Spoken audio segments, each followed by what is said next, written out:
En un mundo saturado y hasta abrumado por la información, es vital apoyar un medio de comunicación alternativo que desafíe el status quo, que aporte una perspectiva diversa para pensar de forma crítica y hacer aportes a la construcción de un futuro más sustentable. Es una voz para aquellos que no tienen voz en los medios hegemónicos. Es una plataforma para las ideas innovadoras y las voces disidentes. Apoyar a Caras y Caretas es fomentar la libertad de expresión y la diversidad informativa.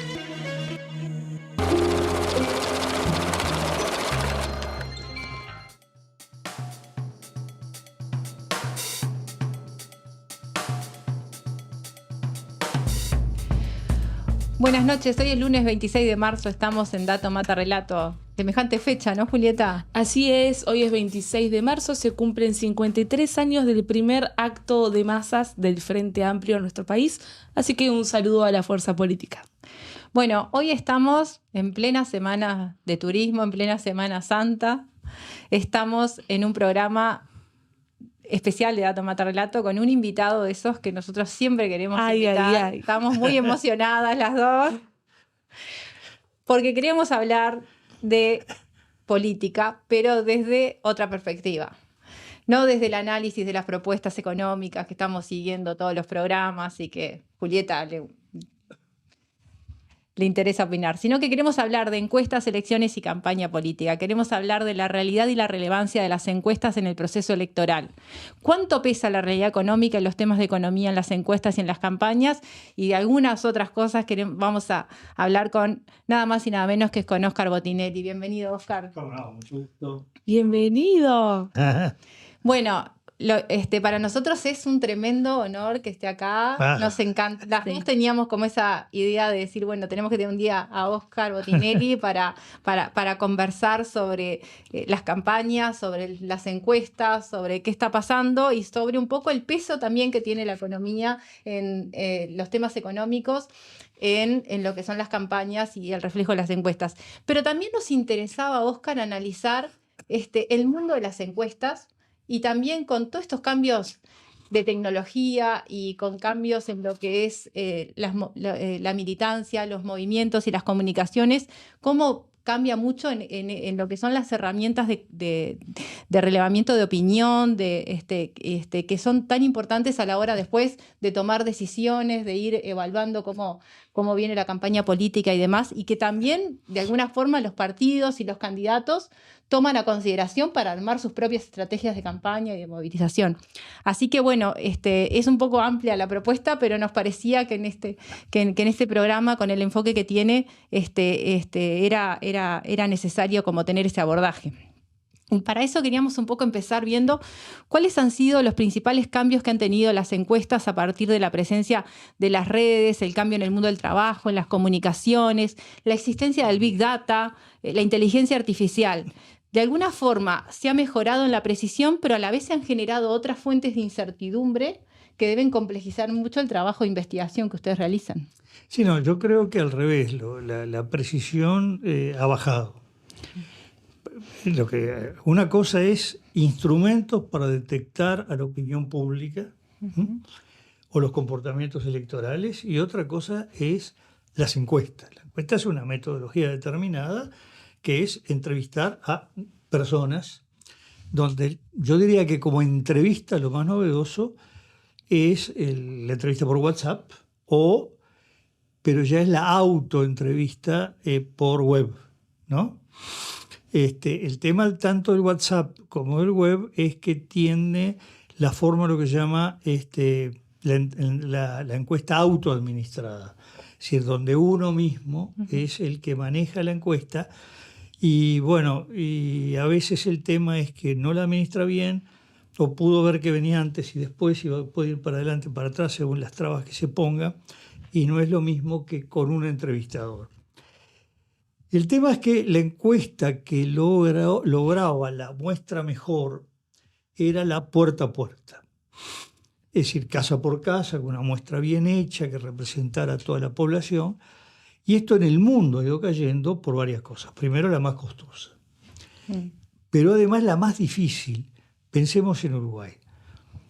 Hace 25 años, elección de 1999, nosotros habíamos hecho un mapa de Montevideo de zonas rojas. Las zonas rojas eran unos pequeños lugares pintados que quería decir que solo se podía encuestar los sábados y domingos de mañana o de tarde. Hoy una zona roja es lo que no pase ni por 10 cuadras de ahí.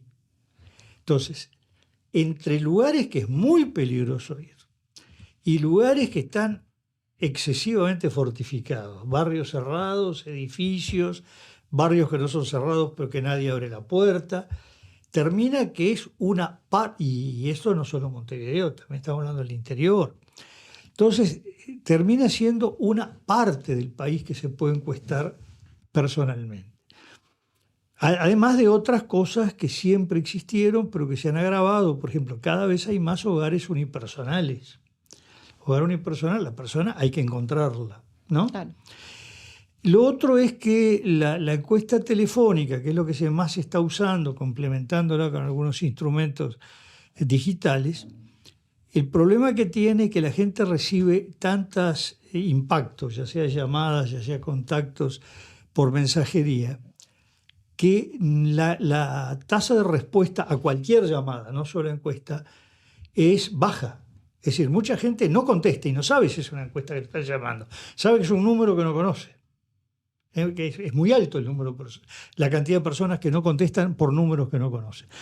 Entonces esto hace que las muestras reales, las que ellos obtienen, sean menos duras, menos consistentes que las que obteníamos hace 15 años, que era el momento en que todavía funcionaba a pleno el puerta a puerta. La sociedad no tenía las segmentaciones e aislamientos que tiene hoy, ¿no?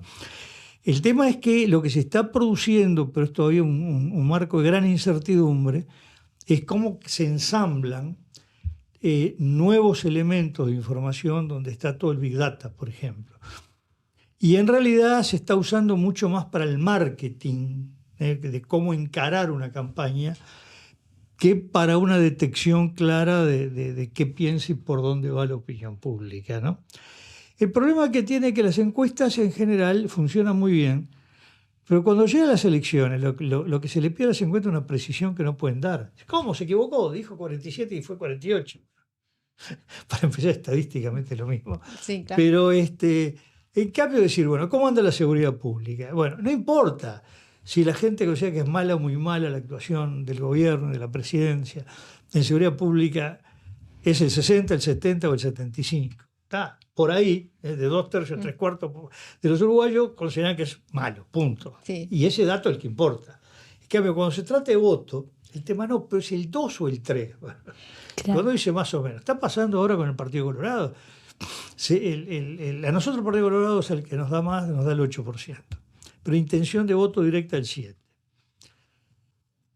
Para que se pueda desagregar en 6 candidatos, ahora ya son 8, tendríamos que hacer encuesta de 4.000, 5.000 casos para que la cifra interna del Partido Colorado dijera algo validable. Desde el punto de vista estadístico pueden haber muchísimos tipos de errores distintos, de representación no probabilísticos.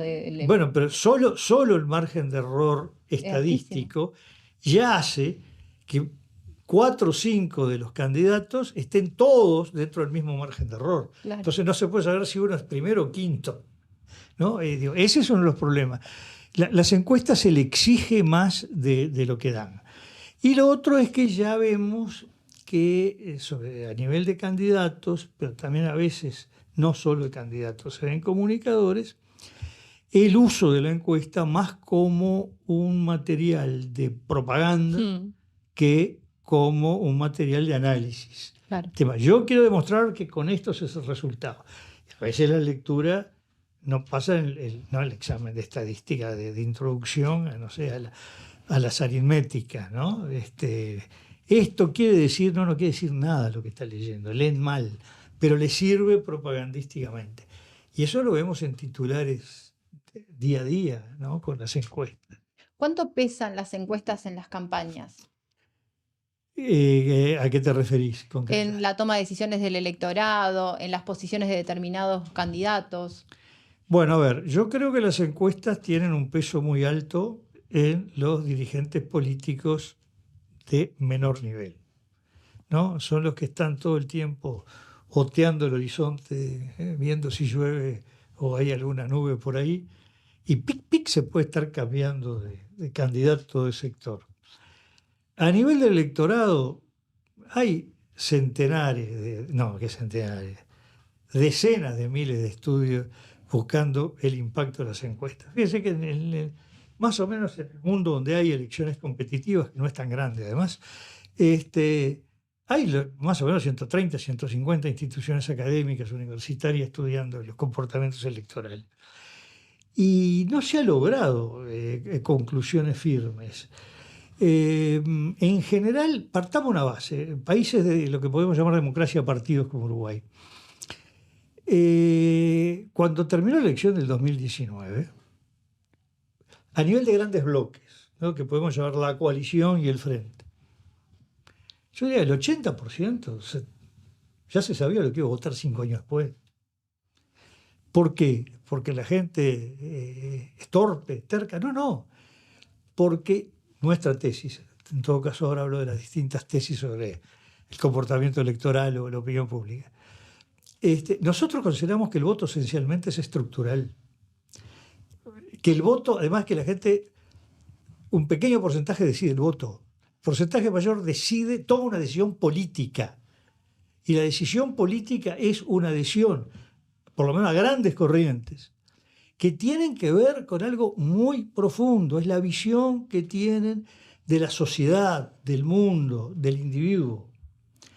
Y algunos me dicen, pero eso suena muy ingenuo. Le digo, mira, agarren un paisano del lugar más aislado y hable largo tiempo con él. Porque van a descubrir que se confunde que la gente no sepa con que la gente tenga, dificultades para verbalizar, la gente acostumbrada a hacer un discurso, y 2, para categorizar. Pero cuando uno explora en profundidad, encuentra que la gente tiene una idea, capaz que las palabras no las sabe con exactitud, si le gusta un mundo más competitivo o más solidario. Si considera que todo lo que ocurre es responsabilidad de la persona o del mercado, o el Estado es el actor principal, ¿no? Una caricatura sobre el estatismo, el que decía, no llueve, ¿qué hace el gobierno?, ¿no? Pero sí, en definitiva, uno es el que se considera que el Estado debe respaldar a la gente, y otro considera que el Estado molesta. Incluso hay una frase, algunos dicen, el Estado es la lápida de la gente. Bueno, pero esa concepción la tiene el individuo que no ha teorizado. Entonces, las decisiones políticas tienen que ver con cosas muy profundas. Ni hablar en lo que tiene que ver con los valores éticos, morales, los valores más tradicionales, los más disruptivos. Incluso un eje nuevo que está apareciendo, que hay valores disruptivos que no implican defensa de la libertad, sino que lo correcto es solamente aceptar esos valores disruptivos, que es una gran diferencia con el 68. Que en el 68 todos los disruptivos contra la moral tradicional era en base a la libertad más absoluta, ¿no? Tanto lo que ocurrió acá, estoy hablando de lo ético, no de lo político, como lo que ocurrió en Europa, sobre todo en Francia, como epicentro, o en Estados Unidos, el caso de California, o alguno de estos elementos icónicos. Entonces, nosotros partimos del concepto que el voto es consecuencia de la decisión política, y la decisión política es un elemento estructural de la persona, del cual hay un porcentaje muy elevado, que en Uruguay es más del 60%, que la adhesión a un partido político es parte de su identidad. No es que vota, soy frente amplista, soy blanco, soy colorado, incluso ahora está apareciendo el ser cabildante. Es nuevo, chiquito. Esto sí se contrapone, voy a ser muy claro. Perdón, ¿y una adhesión volátil o una decisión definida? No, cuando alguien adhiere como identidad es definida de largo dato. Es decir, cuando alguien es blanco, colorado, le pasó tanto a muchos blancos, colorados cuando se funda el frente o en etapas posteriores, el cambio de adhesión es un parricidio, ¿no? Es rupturista consigo mismo, rupturista con su tradición, no es ahora me cambia. Todavía pesa aparte. ¿Qué? Mismo con el Frente Amplio todavía pesa a pesar de tanto tiempo. Bueno, el Frente Amplio tiene muchísima gente que vota al Frente Amplio con una discrepancia muy grande con el Frente, pero es Frente Amplista, Sí. ¿no? Lo mismo pasa con el Partido Nacional, que son las dos grandes adhesiones que hay en este momento. El Partido Colorado está muy pequeño. Entonces, quiero aclarar una cosa. Nosotros adherimos a la concepción estructuralista. No es en Uruguay la dominante, por lo menos en cantidad de instituciones. En general los demás adhieren a lo que le podemos simplificar como concepción liberal individualista, del liberalismo individualista, que ve la elección como un mercado, y hablan del mercado electoral, y que se aplican las reglas de mercado, y por lo tanto ven la campaña electoral y también, por supuesto, las mediciones como un tema de mercado, ¿no? Entonces ahí estamos en dos visiones distintas. Donde hay un elemento muy importante que diferenciar, quiero decir, la fuente del mercado electoral, la concepción liberal individualista, arranca fundamentalmente en Estados Unidos. Acá llega por una trayectoria que se puede decir más bien España. España está muy influida en las ciencias sociales por Estados Unidos, y una parte de lo alemán, sobre todo lo que gira en torno a la Fundación Adenauer. Nosotros más bien somos de la escuela que tiene como centro lo dominante en Alemania, fuera de esto que mencioné, Italia y Francia, ¿no? Donde pesa muchos elementos que se llaman neo-weberianos, que parte de Max Weber y todas las reformulaciones posteriores y adaptaciones. Y acá hay una diferenciación muy fuerte que tenemos. Para esa línea de economía, de mercado electoral, entre las divisiones de las personas está el nivel socioeconómico. El nivel socioeconómico es una categorización que para nosotros es excelente para el mercado, para la investigación de mercado. Uh-huh. Pero para la política nosotros usamos algo que otros no usan, que es la clase social. Y no es lo mismo. No. La clase social es un tema de sentirse perteneciente a una clase que no son solamente horizontales, ¿eh? No es alta, media, media alta, media baja y baja. También hay transversales. A símil situación social, no es lo mismo ser empleado que trabajar por su cuenta, que trabajar con su cuenta empleando algo, que ser un pequeño emprendedor. Y los ingresos y el nivel socioeconómico pues es el mismo, pero la cabeza es distinta. Y las clases sociales son categorizaciones que han ido evolucionando, sobre todo en el último siglo y medio. Max Weber hace una recategorización. El neo-weberianismo ha hecho otra nueva con Goldthorpe, Erickson, Portocarrero. Luego se hace una nueva donde las cabezas son Shadé, Marafi, y nosotros hemos hecho una adaptación acá. Y claro, porque la encuesta no es un termómetro, además los termómetros pueden fallar, pero digo que uno lo pone y dice, bueno, hay tantos grados. Claro. No, es una elaboración donde hay una teoría para la búsqueda de información y una teoría para el análisis de esa información, ¿no? Entonces, esto hay que entenderlo, que la encuesta no es un elemento de precisión, como no es casi ninguna ciencia, además, pero dejemos de lado ese detalle, ¿no? Yo quería consultar algo que tiene que ver, no sé si tanto con la forma o del contenido, pero sí con algunas máximas que hoy en día escuchamos y que de hecho a veces lo decimos, ¿no? Las cuestiones que tienen que ver con la despolitización de la sociedad, que ahora tú marcabas, ¿no? O sea que cierto porcentaje de la población tiene una razón política, tiene una identificación política, pero que también hay otro porcentaje que define elecciones, pero que sin embargo no tiene esa definición. Y muchas veces se tiende a conceptuar eso, ¿no? De la despolitización de la sociedad, que votamos más personas que ideas o proyectos, que depende mucho de qué personas o qué personajes aparecen. Bueno, como preguntar ese tipo de fenómenos, ¿cómo los ves tú? Bueno, yo lo que veo es que lo más interesante es un catálogo de frases comunes. Exacto. Como también el manual de vendedor está lleno de frases comunes. No hay peor oferta que la que no se hace. De repente hace una oferta que provoca tal enojo que más vale no haberla hecho. Pero Perdón, ¿y te puedo sumar otra frasecita más? El centro, el famoso centro. Bueno, el centro está entre Ciudad Vieja y Cordón. Esa es la única definición clara, ¿no? Pero además, vamos a separarlas bien porque las dos requieren explicaciones.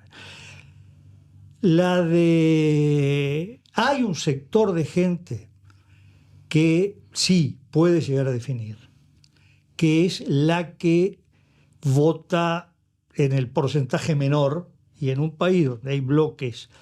Quiero aclarar que una cosa es el voto a bloque. Obviamente, dentro de un bloque, el Frente Amplio es un partido y un bloque a la vez, puede haber más movilidad, ¿no? La adhesión es más al bloque o al partido. Del lado de la coalición republicana, como se llama ahora, hay relativamente mayor movilidad.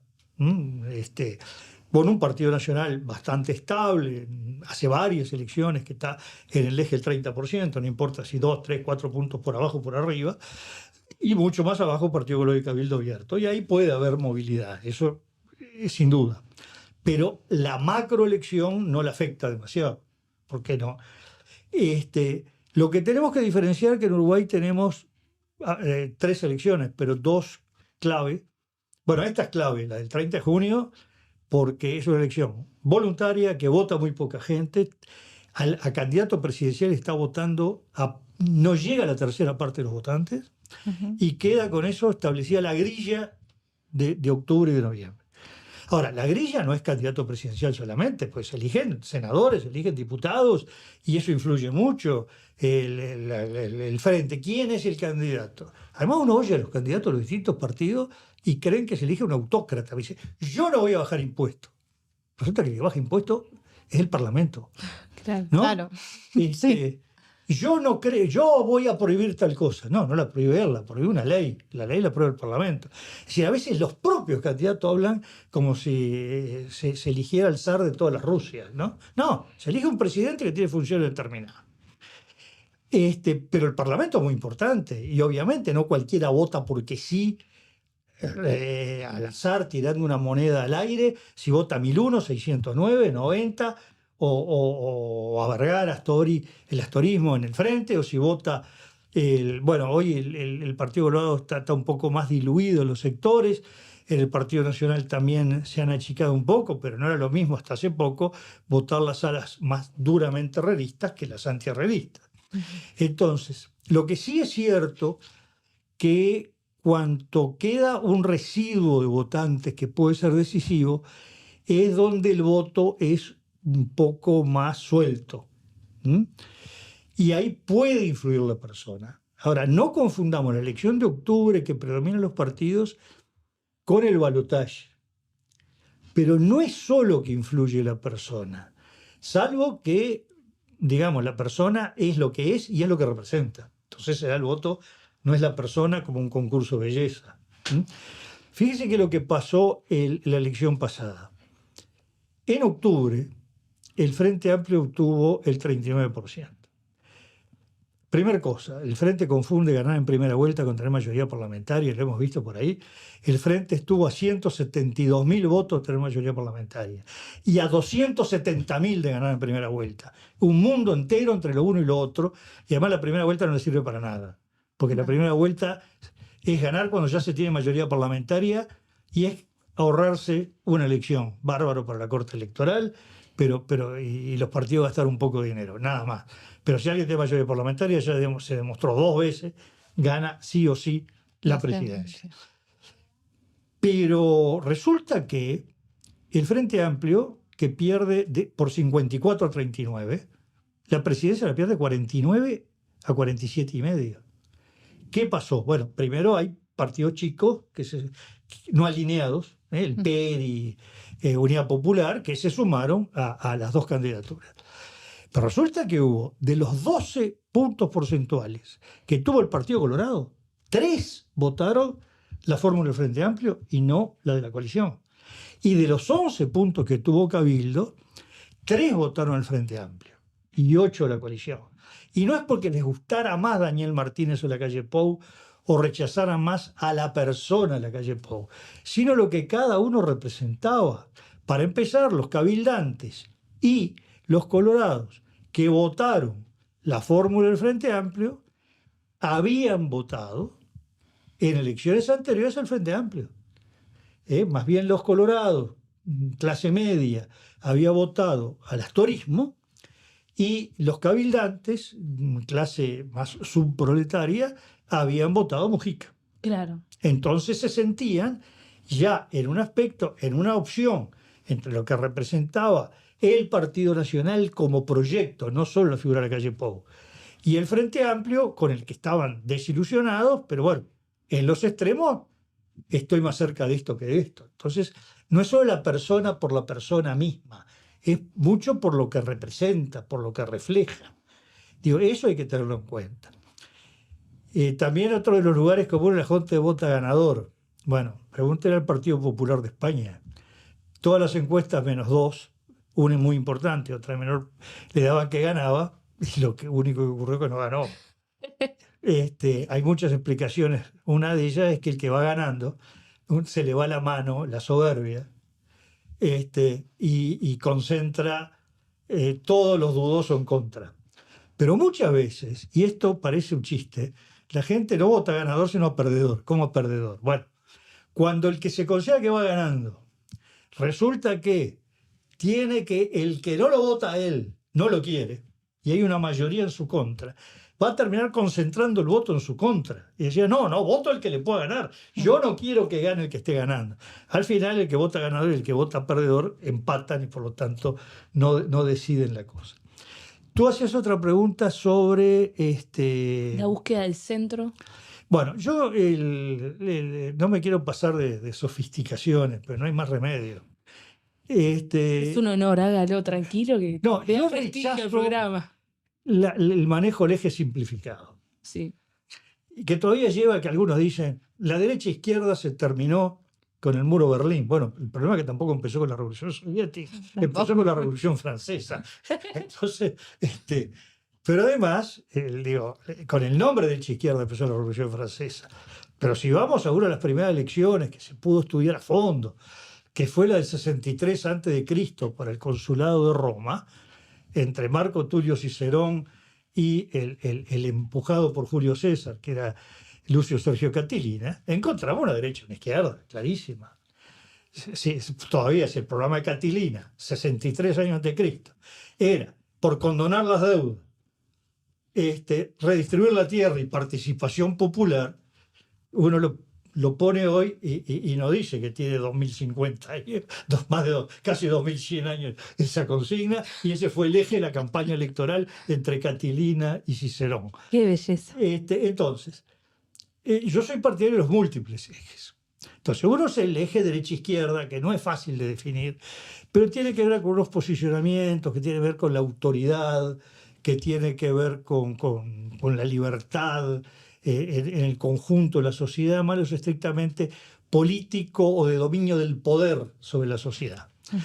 Pero después hay un eje que no necesariamente coincide con derecha e izquierda, que es ser conservador, liberal en lo valorativo, lo ético. Tradicionalmente conservador, el que defendía los valores religiosos, los valores tradicionales, liberal, el libre pensamiento. Bueno, pero se podía ser liberal de derecha y conservador de izquierda. Hay periodos que en general los distintos ejes tienen correlaciones. Por ejemplo, yo mencioné el 68. Casi que había mucho cilindro. Si está ubicado acá, está acá y acá, y no me equivoco. Pero después está el económico, donde la libertad en lo ético es lo disruptivo, lo anticonservador, y la libertad en lo económico es el libre mercado. Y lo opuesto es la regulación o el dominio del Estado.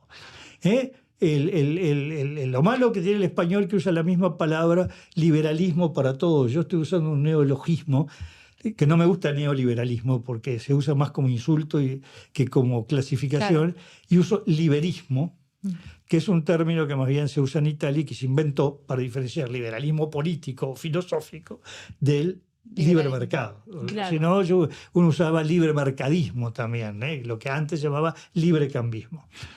Por otro lado, tenemos hoy, dentro de lo que es conservador liberal en lo ético, quienes tienen ideas disruptivas, pero consideran que no se debe ser libre, sino obligatoriamente aceptar la nueva agenda, y quienes consideran que la libertad es libre y usted puede estar hasta en contra, ser disruptivo, pero estar en contra de esa agenda. Entonces ya vamos con 4 ejes y podemos seguir. Entonces, cuando se dice el centro, quiero saber a qué se refiere. Si se refiere a alguien que está en el medio entre el libre mercado y regulación, si está en el medio entre los valores tradicionales y los nuevos, si está en el medio entre la derecha y la izquierda, y encontramos que hay distintas respuestas. Es decir, el que quiere ir al centro, que se toma el 141 y llega. Pero en política no es tan fácil ubicar el centro. Pero todos quieren ir para ahí. ¿No Pero te parece? es un eslogan. Que dicen todos. Es un anuncio, ¿no? No, es un eslogan. Y es decir, quiero ser de centro, y eso quiere decir, hablo sin gritar. Eso es ser de centro, ¿no? No le pego al que tengo al lado. Bueno, eso es ser moderado, lo de centro. O sea, hay que tener cuidado con las palabras, ¿no? Yo creo que hay mucha confusión. Hay mucho manejo también de las palabras ahora en los anuncios, porque hay palabras que indefectiblemente parece que tienen que estar en los discursos políticos, Sí, sí. independientemente de la posición que se esté, y a veces sin algunas posiciones ideológicas que simpaticen totalmente con algunas ideas, pero... Bueno, vamos a no querer aquello de Mafalda, que se subía a un banquito y decía, estoy por la paz mundial, combatir el hambre en el mundo, y creo que no me voy a dar nada más, ¿no? Bueno, me puedo bajar. Bueno, Tal cual. pero tengamos en cuenta lo siguiente. Primero, es increíble cómo de un lado, del otro y de distintos lados se cree que todo el mundo rechaza determinadas cosas. Entonces dice palabras diciendo, ¿por qué esto hace que la gente lo denoste? No, resulta que lo denostan los suyos, no los del otro lado. Claro. No, es tremendo, pero me ha pasado con dirigentes políticos, gente de mucho nivel, que hablando con ellos me doy cuenta que razonan en torno a su mundo. Un gran problema que tienen los dirigentes políticos en un país todavía bastante civilizado, no sé cuánto nos queda, que si sale un dirigente por ahí no lo agreden, creer que todo el mundo dice lo mismo que él, porque los que se le acercan dicen lo mismo, rara vez, porque es noticia, más fulano lo insultaron, pero lo insultan todos los días en todos los lugares. Entonces cree que lo que dice es lo que comparten todos. El problema es que los que están más afuera, va a una feria, y el que está mirando la zanahoria y no dice nada, no está compartiendo lo que él dice. Está compartiendo lo que dice el que dejó de mirar la zanahoria, vino y se le acercó y dice, qué bien, fulano, lo que usted dice. Todo el mundo dice que yo estoy bien. Una vez me acuerdo un candidato presidencial viene caminando por 18, llega a mi oficina, en la época que teníamos la oficina frente a la universidad, me dice, oye, una cosa, yo no dudo de tus encuestas, nada, pero sabes que vine desde Plaza Independencia y no había menos de 3, 4 por cuadra que venía a saludarme, decir que estaba conmigo. Ah, ¿y contaste cuántos iban de cada vereda? Ah, no, bueno. ¿No? Claro. Entonces, muy buena respuesta. Pero esto ocurre mucho con los dirigentes políticos. Porque también es la decisión de los pequeños números, que también se da en el mundo de las redes. Porque uno tiene las impresiones, el mundo de las redes es el mundo de los pequeños números, no de los grandes números, porque pero, la gente se mueve en su entorno y parece que fuera la decisión. Y mi mundo entorno cerrado es el que opina igual que yo, porque yo soy amiga de que... Yo integro 2 grupos de WhatsApp que tengo que no equivocarme, porque cuando se juntan me estalla el celular, ¿no? Y los grupos dan por obvio lo que piensa ese grupo. Claro. No es que nosotros creemos que las cosas son así. El problema es que agarro 2 grupos y las cosas son así y asá y no tienen forma de compatibilizarse, ¿no? Entonces, digo, ahí tenemos un... Yo tengo ese mismo problema. ¿Ah, sí? Sí, sí. ¿Cuánto pesa la economía en las campañas políticas y en las decisiones? Me estoy refiriendo a la realidad económica, a la percepción de la realidad económica y después a lo que son los discursos, los anuncios y las propuestas de campaña. Bueno, a ver. En materia de economía, y me meto en lo que no es mío y es tuyo, la palabra tiene un problema, es muy equívoca. ¿Qué es la economía?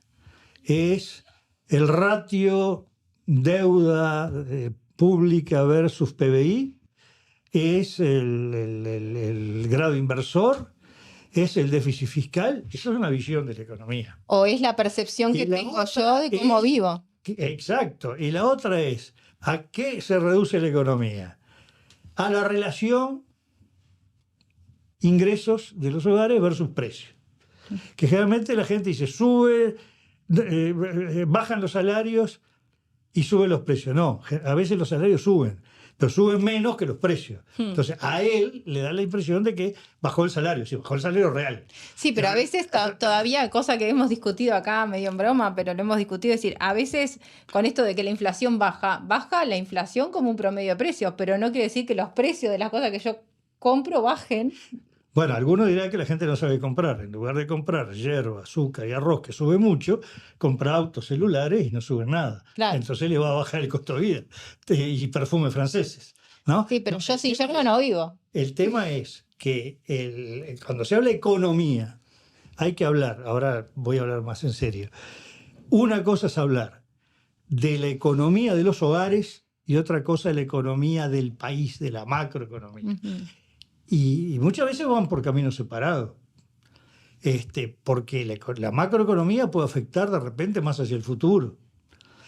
Pero lo que la gente juzga, y por eso yo prefiero no usar, nosotros, Factum, preferimos no usar tanto qué opina la gente de la economía, sino qué opina básicamente de las cosas que se puede traducir en llegar a fin de mes, sobrarle a fin de mes. Es decir, y ahí, por ejemplo, la percepción de la inflación. ¿Cómo es posible si tenemos un 4% de inflación? La gente dice que estamos viviendo inflación altísima. Bueno, y además, aquí me meto en lo mío, claramente cuando desagrega el índice de precios al consumo, todo lo que es de bienes importados y sobre todo bienes que no tienen una importación monopólica, claramente están bajando el precio. No hay cosa más barata en términos relativos hoy que viajar al Caribe. Hoy una jubilación media equivale al costo de un pasaje de ida y vuelta a Europa. No había ocurrido nunca, ¿no? Ahora, el otro es cuando vemos la canasta de alimentos y artículos del hogar, artículos de higiene personal, de higiene del hogar. Y ahí estamos con inflación muy elevada. Muy elevada. ¿No? Bueno, lo que la gente considera que es inflación no es el índice de precios del consumo, que no se puede discutir, que está técnicamente muy bien hecho, que hace el Instituto Nacional de Estadística. Pero para su vida ese índice no le sirve. ¿No? Le sirve la parte del índice que refleja su consumo cotidiano. Entonces, cuando hablamos de economía, tenemos que ver, por ejemplo, hemos visto de gente oficialista que dice el Frente miente cuando dice que suben los precios. No, no solo el Frente, sindicatos y alguna gente oficialista. El tema es que están hablando de lo que repercute en buena parte de los hogares, ¿no? Incluso en el litoral se vivió en los últimos tiempos una situación muy paradojal, que el costo de vida para los hogares había bajado mucho en la medida que la gente cruzaba. El río para comprar y hasta hacer las fiestas, e ir al dentista del lado argentino. ¿No? Esto es real, digo. Pero no así la gente que no podía cruzar. Pero a su vez, eso generaba que esa misma gente que se le había abaratado el nivel de vida, porque sin ninguna duda en la provincia de Entre Ríos, en Concordia, Concepción, Gualeguaychú, las cosas valían la cuarta parte que acá, no tenía, si trabajaba por su cuenta, los precios le habían bajado la cuarta parte y sus ingresos la octava parte, pues no vendía nada. Y si era empleado, resulta que decía, mirá, este mes baja el seguro paro, ¿no? Es decir, hubo el doble efecto en el litoral, que el costo de vida de alguna manera bajaba y generaba una fenomenal crisis económica, que sobre todo Salto, Paysandú, Río Negro fue golpeante, porque había afectado el comercio y toda la actividad local, y eso que afectaba al comerciante, al empleado, ¿no? Entonces ahí tuvimos un doble efecto, lo que es la baja de precios del otro lado de la frontera y lo que era el dinero uruguayo yéndose a comprar a la Argentina, ¿no? Ahora se ha equilibrado un poco este tema y le ha dado un poco más de oxígeno al comercio litoral, pero también ha supuesto que esos hogares están comprando más caro, pues están comprando ya a los precios de acá y no a esos precios regalados por el tipo de cambio, ¿no?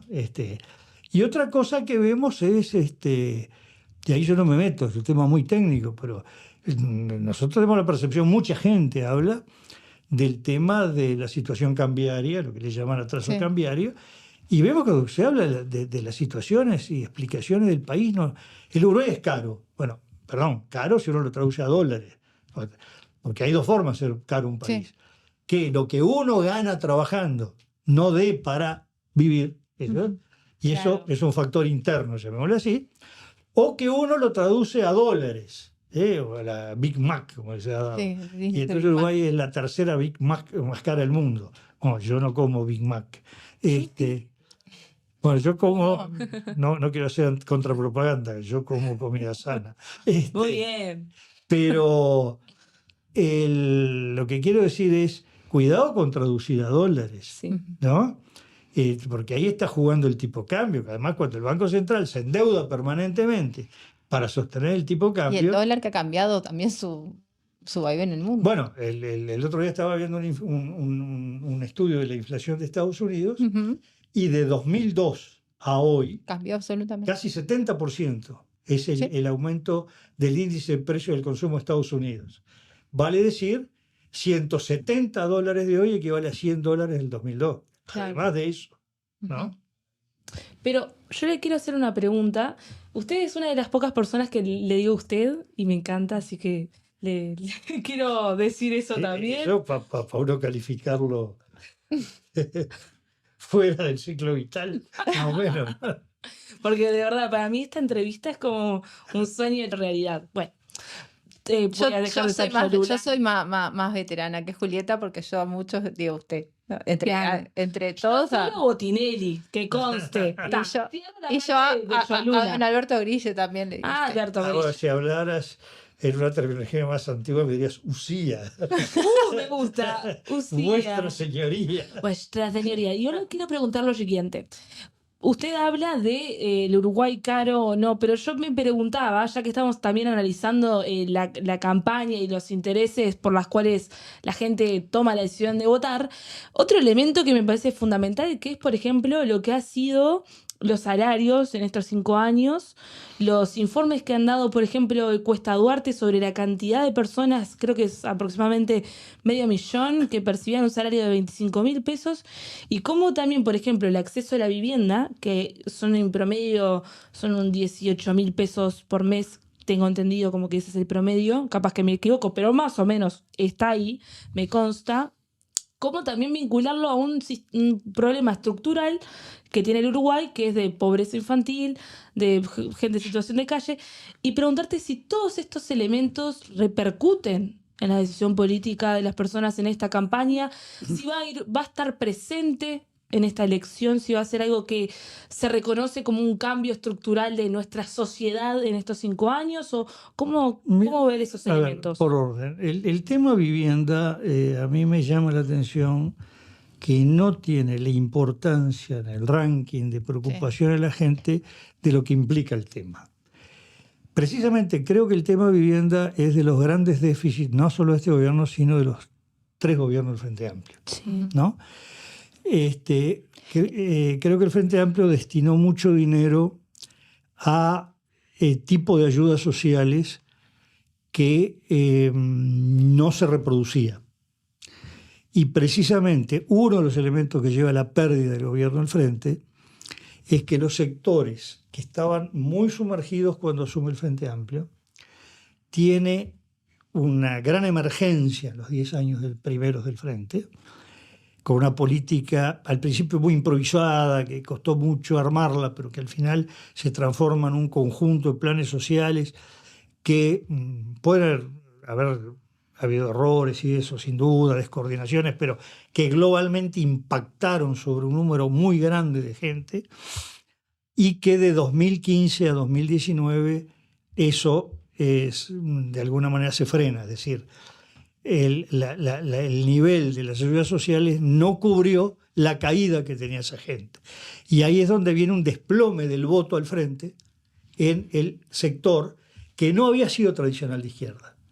La izquierda se había movido entre el sector llamado trabajadores, es decir, asalariados, gente de estructuras más formales de trabajo, clases medias, y hacia el 2004 empieza a incorporar, en Montevideo lo empieza a incorporar en el 94, más genéricamente, más en todo el país del 99, muy fuerte el 2004, ya ese sector más de abajo, más subproletario que le llamamos.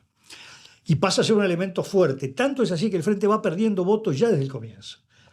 Pierde votos en el 2009 y apenas se ve, porque resulta que estaba perdiendo arriba, capas medias, medio altas, y ganando abajo. El 2014 se nota que el Frente no solo no gana, sino pierde un poquitito, y resulta que seguía perdiendo arriba, pero compensaba, ya no tanto, pero compensaba en el nivel de abajo.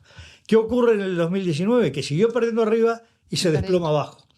Entonces, la suma dio que el Frente Amplio fue perdiendo 400.000 votos. 400.000 personas que en algún momento lo votaron. Ahí estoy usando también el recambio generacional, ¿no? Nuevos votantes que suplen a los padres en el hogar de la misma afiliación política.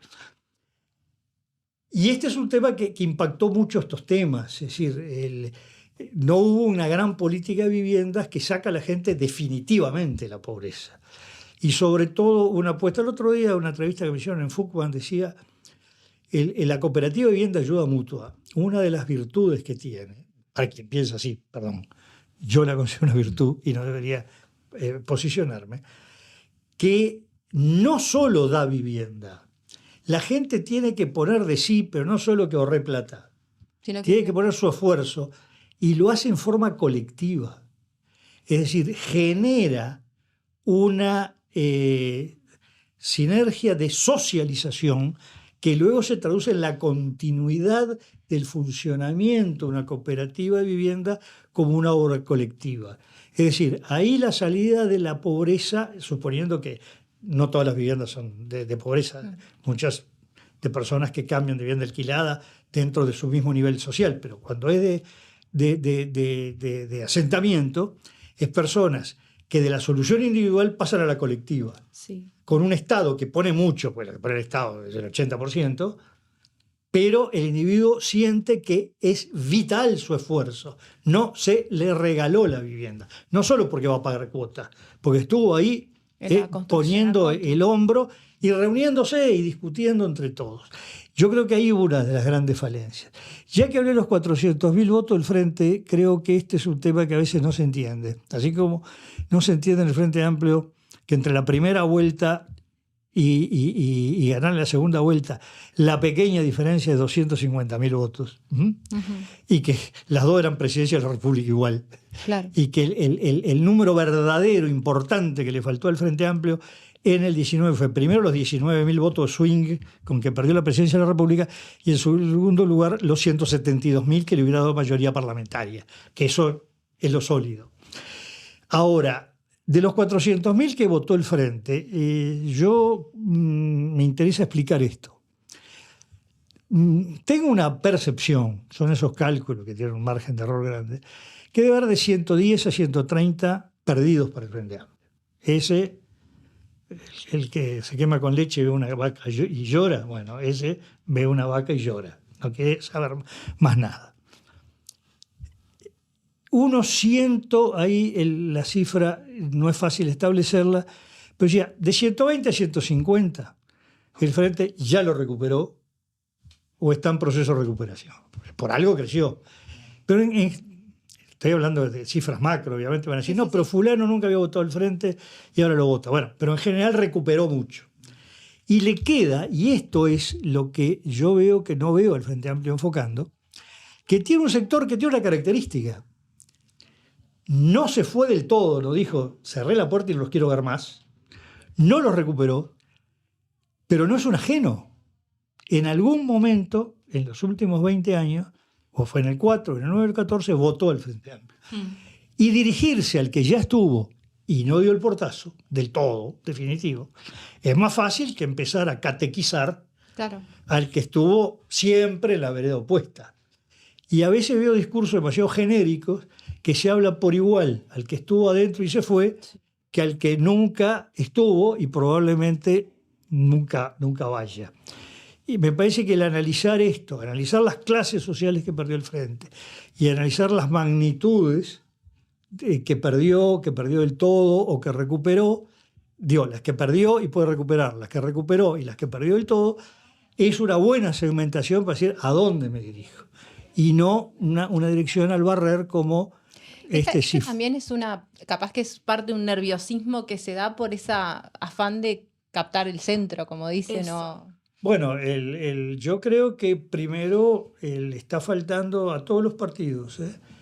Me parece mucho análisis estructural. Uh-huh. Se está moviendo muy en análisis de coyuntura, en análisis más de marketing, que en concepciones de... Yo tenía un poco esa pregunta. El marketing político hoy es una realidad y hay ejemplos que siempre desde Uruguay, por lo menos lo hemos visto como casi una cuestión de espectáculo, ¿no? Pero cada vez más parece que nos está llegando. ¿Cuánto pesa el marketing? Nos llegó, perdón. Nos inundó. No, a ver... Creo que lo mío fue más una aspiración de deseo que una afirmación, pero... Creo que hay que diferenciar el marketing político del marketing electoral. Uh-huh. El marketing político, por ejemplo, los más exitosos que hubo en Uruguay, es lo que se puede llamar la construcción de una imagen de gran receptividad en un segmento del país de Luis Lacalle Pou. Luis Lacalle Pou, si analicemos, de 2019 era una figura muchísimo más débil que la de hoy. Sí. La percepción de la sociedad a favor o en contra era más débil en el 19 que hoy. Esto empieza a construirse con la pandemia, fue muy bien construida, ha generado un personaje, fue uno de los marketing políticos mejor desarrollados. Y es estructural, que realmente aplicó a generar algo que tenga durabilidad, no que se agote en el voto inmediato.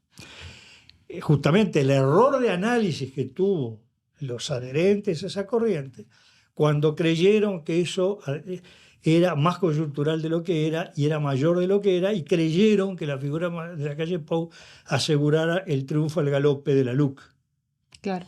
Y no lo fue. La LUC sacó el mismo porcentaje que el balotaje. Y no tuvo la mayoría del país detrás, tuvo el 49%, ¿no? Uh-huh. Es decir, hay que medir el éxito y el límite del éxito. Ahora, el marketing electoral sí importa mucho a nivel de candidatos. Yo creo que en las internas el marketing importa mucho más. Sobre todo cuando las internas no se están dando tan ideologizadas. El Partido Colorado, por ejemplo, que ahora ya aparece una octava candidata, ya es muy, muy difícil diferenciar estos para politólogos expertos, las diferencias de propuesta entre las 8 candidaturas. No es aquello que estaba la 15, Jorge Valle, de liberalismo económico, y el Foro Vallista más estatista, más de liberalismo filosófico, más socialdemócrata. Esa división tajante no la tenemos, lo mismo en el Partido Nacional. Entonces, no hay que despreciarlo, y sobre todo Pancho Bernaza, que es uno de los publicitarios que tiene más formación sociológica, él expresa, las palabras de él son distintas a las mías, no quiero decir lo que no corresponde, pero coincide con una visión estructural. Pero hombre de la publicidad ubica bien, dice, bueno, al final queda un 2-3% que no sabe qué votar, y bueno, ahí en esos que pueden, y si la elección está que la define 1 o 2 de ese 2 o 3%, ahí es donde él se refiere más que la palabra marketing, la publicidad o la propaganda incide. Uh-huh. Y yo creo que eso sigue siendo válido. En definitiva, a nivel macro es ahí que incide, ¿no? ¿Cómo visualiza el proceso político en esta campaña, hacia las internas, hacia las nacionales, y si se observa un deterioro en el proceso político vinculados a las campañas en nuestro país? Bueno, yo lo que veo es lo siguiente. Tú hablabas de la preocupación de la gente y hablabas de vivienda y esto. Por ejemplo, hay un tema central para la gente que para la mitad del país es el principal problema. Y para, no sé, decirte si 2/3, 3/4, es uno de los 5 principales problemas, que es la seguridad. Uh-huh. Seguridad, delincuencia, narcotráfico, droga. Bueno, ese es a la gente le importa mucho más eso que si fulano habló mal de Mengano. Eso da titulares, es muy bueno para chismografía de la feria, de la peluquería, donde quieran elegir, de la Tribuna Amsterdam, pero no va con el voto, ¿no? La seguridad es un tema clave. La economía, reduciendo la palabra a la economía del hogar, la economía de la familia, que es el dinero que entra y el dinero que sale, lo que cuestan las cosas. Bueno, ese es casi como seguridad, un poquito menos ahora, ya la seguridad desbordó, porque la gente considera que esto se ha agravado. Son las dos cosas dominantes. Después sí aparece algunas cosas estratégicas, sobre todo cuando hablamos de 5 problemas, ahí ya aparece la educación como un tema importante, ahí ya aparece también la vivienda, la pobreza en sentido genérico, no específico la pobreza infantil, porque impacta mucho, por ejemplo, la gente viviendo en la calle. La situación de calle, ¿no? Eso impacta más allá de lo cuantitativo. Bueno, por ahí andan las grandes preocupaciones de la gente, y la gente en el fondo lo que más le termina de importar. Hay que tener mucho cuidado que el grueso de los discursos se dirigen a ser aplaudidos porque el voto no hay ninguna duda que ya está. Bueno, el problema es que se le hable a los otros, que le hable la gente al que no tiene el voto a favor de uno. Y eso, y todos estos chisporroteos que hay, es una diversión fantástica. Ahora, cuidado, porque esto va generando hartazgo en la gente.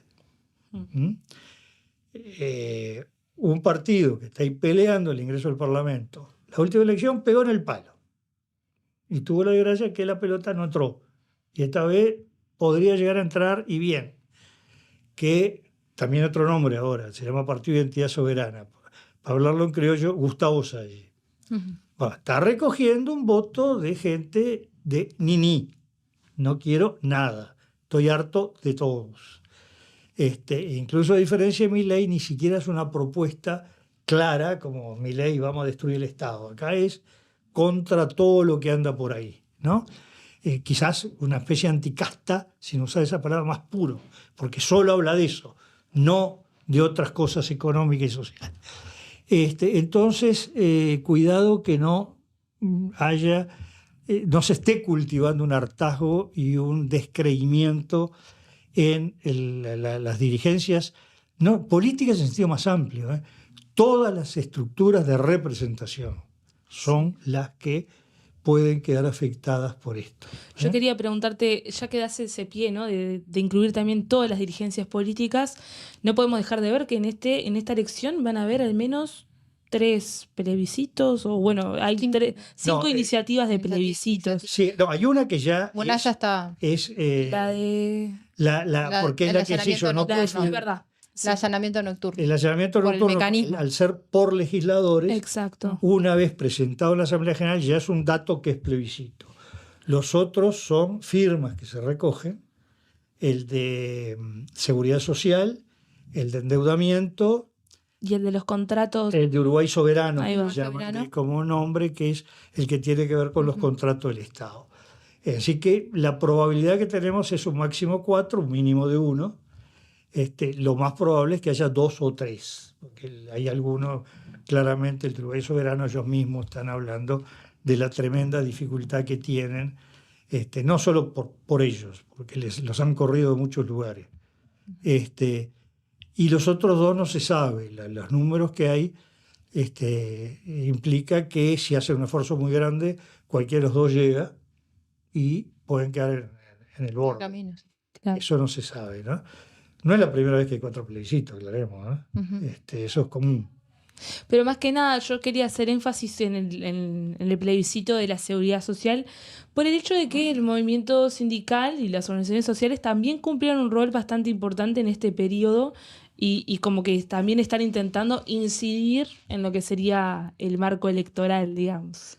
Bueno, acá hay un tema muy, muy largo y también son dirigentes políticos, ¿no? Claro, acá hay un tema muy largo de desarrollar que sin duda entre el Frente Amplio y la izquierda y el movimiento sindical hay un nivel de vasos comunicantes. Ni todo el movimiento sindical es del Frente, ni todo el Frente participa del movimiento sindical, y ha habido en la historia distintas formas, desde que los partidos mandaban a los sindicalistas a que los sindicatos crean condiciones que obligan, digamos, a los partidos. Lo que se observa con el plebiscito de seguridad social, primero, con todos los plebiscitos se observa lo siguiente. Estamos viendo que la adhesión que se obtiene a nivel de encuestas es muchísimo mayor que las dificultades que hay para recoger las firmas. Si es problema de aparato, que una cosa que la gente diga, sí, no, yo estoy a favor, pero cuando llega el momento de firmar, diga que no sé, esa puede ser una especialidad, pero lo que es claro es que más de la mitad del país holgadamente está a favor de ese plebiscito, diría de todos, de todos, incluso el de aislamiento nocturno. Dato interesante. Pero que en el Frente Amplio, los votantes del Frente Amplio, de haber un plebiscito de seguridad social, votan masivamente a favor, ¿no? Pero masivamente. No hay una división entre el electorado del Frente Amplio como hay en la dirigencia del Frente Amplio. Y ojo que estamos hablando de un plebiscito que, si bien formalmente lo impulsa el PIT-CNT, en la realidad es llevado adelante por unas corrientes del PIT-CNT y opuesto por otras corrientes del PIT-CNT, ¿no? Pero sintoniza. Ahí hay que ver cuál tema, porque son 3 temas básicos. El de la edad de jubilación es uno. Yo creo que uno de los que más impacta en favor es la jubilación mínima equiparada al salario mínimo y la SAFAP, ¿no? Pero no, me cuesta distinguir cuál de los 3. El que aparece más claro como que espontáneamente obtiene adhesión es la jubilación mínima equiparada al salario mínimo. Lo de la edad es más, hay más diferenciación, pero también tiene una adhesión. Y la SAFAP no aparece por... A ver, la idea que manifiestan los opositores al plebiscito de que la SAFAP es una expropiación no es sentida por el grueso de los jubilados. Primero, de los que podrían llegar a ser jubilados. Una parte porque su nivel de retribución está por debajo de que le importe la existencia de la SAFAP. Y otros porque el mecanismo de la SAFAP, cómo funciona, no siente que es un ahorro decir, bueno, si me veo mal, recurro a él. Ahora la LUC incorporó un pequeño porcentaje de disponibilidad.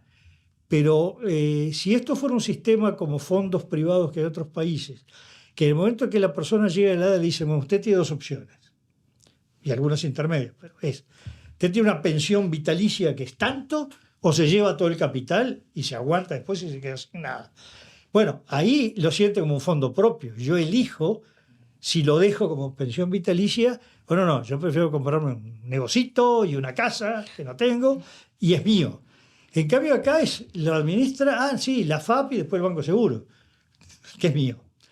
Creo que ahí hay una percepción muy teórica que no coincide con lo que ve la gente, ¿no? Claro. Y por lo tanto no es una defensa de la SAFAP, decir, me van a sacar mi dinero, que hay propaganda en ese sentido. Sí, demasiado. Y me parece que es muy poca gente, que gente además de un nivel medio alto para arriba, la que asocia FAP a ahorro privado. Claro. Cuantitativamente es muy bajo. Oscar, muchísimas gracias. No, por favor. Un gusto. Un gran gusto. Esperamos volver a tenerlo por acá. Sí, tenemos que invitarte de vuelta porque hay por lo menos 5 o 6 temas que... A mí me quedaron un montón de preguntas. Para mí una emoción tenerlo acá. La mayoría de las preguntas las contesto después del 24 de noviembre, si les parece, pues ahí ya agendamos.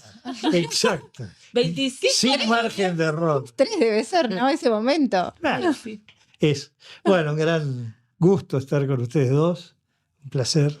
Bueno, esto fue Dato Mata Relato. Estuvimos con Oscar Botinelli. Muchas gracias. Nos vemos el próximo lunes. Nos vemos el próximo lunes en Dato Mata Relato y próximamente en 2025 China, no se lo pueden perder. Viene Botinelli también. Chao, nos vemos. Adiós.